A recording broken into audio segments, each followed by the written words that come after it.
Madame la Présidente, Mesdames et Messieurs les élus, représentants de tous les pays rassemblés, Mesdames et Messieurs, représentants la résistance iranienne, Mesdames et Messieurs.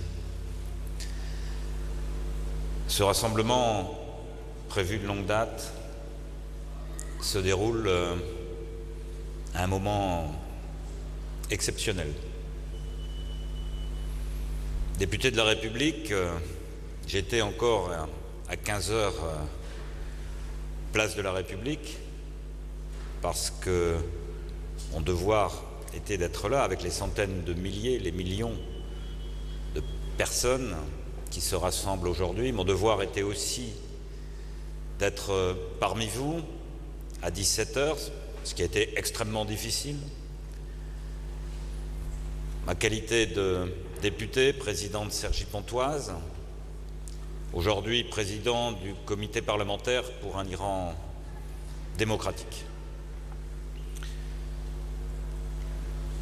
Nous serons nombreuses et nombreux à intervenir. Je voudrais quand même prendre quelques instants pour vous dire à vous qui depuis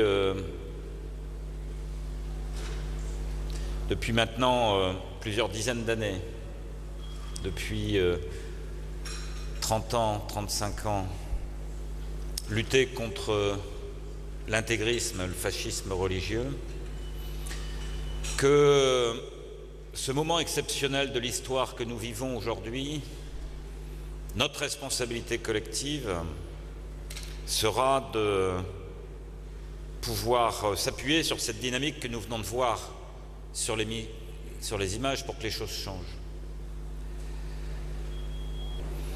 C'est ce rassemblement qui doit nous permettre d'avancer, et d'avancer fortement, sans concession, avec clarté.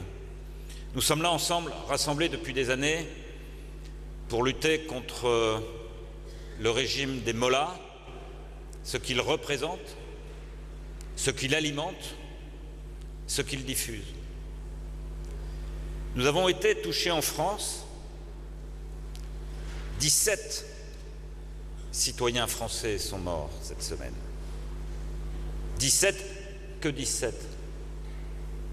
Chaque jour, des dizaines de personnes sont victimes de ce terrorisme et de cette idéologie. C'était encore hier au Nigeria avec les attentats de Boko Haram. C'est tous les jours actuellement en Syrie et en Irak. Et nous savons bien d'ailleurs que les premières victimes de cet intégrisme religieux sont d'abord les citoyens des pays musulmans, sont d'abord des musulmans.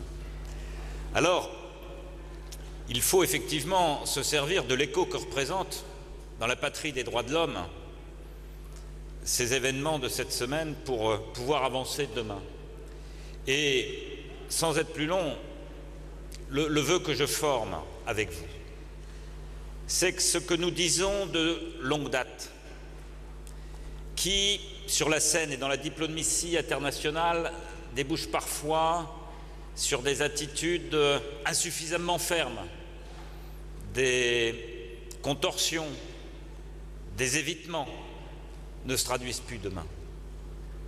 Et évidemment, ce que doit être la position de la communauté internationale vis-à-vis de l'Iran, qui se distingue dans son expression après ces événements, qui est ce pays où chaque jour, pour blasphème, de jeunes Iraniens sont condamnés à mort, sont lapidés, qui est un pays qui refuse le pluralisme, qui est ce pays d'où est partie une des plus célèbres fatwas, celle en 1988, après la sortie des versets sataniques de Salman Rushdie, qui avait elle-même à l'époque déjà débouché sur des meurtres.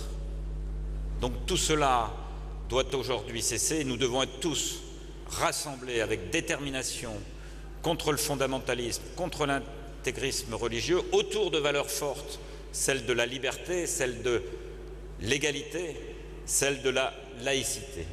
Voilà, Madame la Présidente, nous continuerons demain au Parlement français, avec mes collègues députés, avec mes collègues sénateurs, et je pense qu'effectivement, c'est une marche importante dans le combat pour la démocratie, pour la liberté et pour l'éradication du fondamentalisme et de l'intégrisme religieux que nous allons pouvoir ensemble faire avancer.